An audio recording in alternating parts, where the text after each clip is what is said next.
parents, welcome to Numberline Math.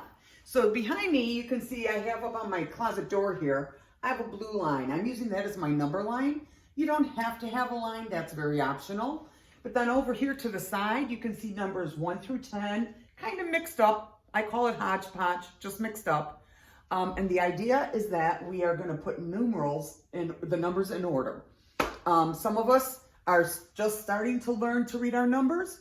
So we're going to start with each level, and I'll just kind of build and show you different levels that you can challenge higher level thinking. Okay, so the first thing they're going to simply do is take and they're going to place the numbers in numerical order. And as they put it down, they're going to say the number 1, 2, 3, 4. Now, a lot of the kids can already do this very easily. So for beginners, it's just working on 0 to 5. Work on that for a few days in a row until they really have that down pat. Then you build on and they can do the next numbers. 6, 7, 8,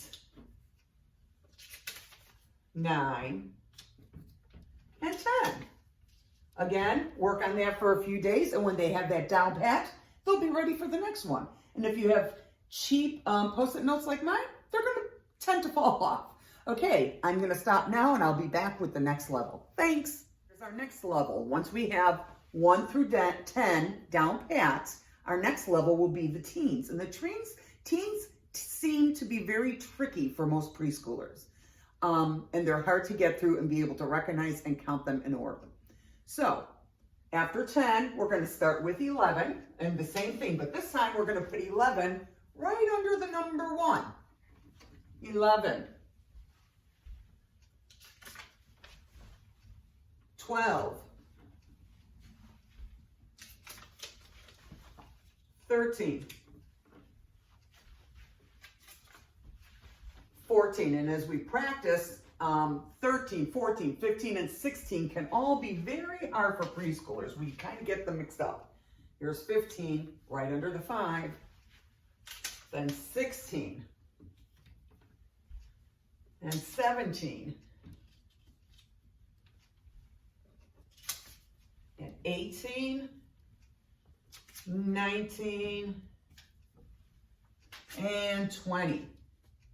And when we have those all done, and we can do that many days, day after day, and have it perfect, then we're ready for the next level. Okay, so I went ahead and did the next level ahead of time because you have the general idea how to do that one by one, leaving them hodgepodge off to the side and letting the children figure out the numbers and put them in order. If you can get through 10, most kindergarten teachers are happy with that. Ideally, 20 would be awesome. So going into the 20s into 30, this row is a lot higher level. And kindergartens would be enthralled by all that. But once we start getting into this, we want to just start mentioning to the kids, do you see any patterns as we're doing this? I wouldn't point out any patterns to them yet, but just have them start looking. Let's look and see what we see that might be a pattern. Of course, we would love it if they would all say, oh, these all end in 2s. These all end in 3s. These all end in 4s. That's much higher thinking, level thinking. If they could come up with that on their own, that'd be great. Just keep planting that seed in their head. And then you can keep going as high as your child's able to do. You could do the 30s, the 40s, the 50s.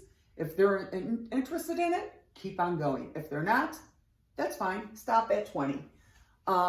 One more thing that you could do also is to really challenge the higher level thinkers is start with 10 and have them number numerals down to 1.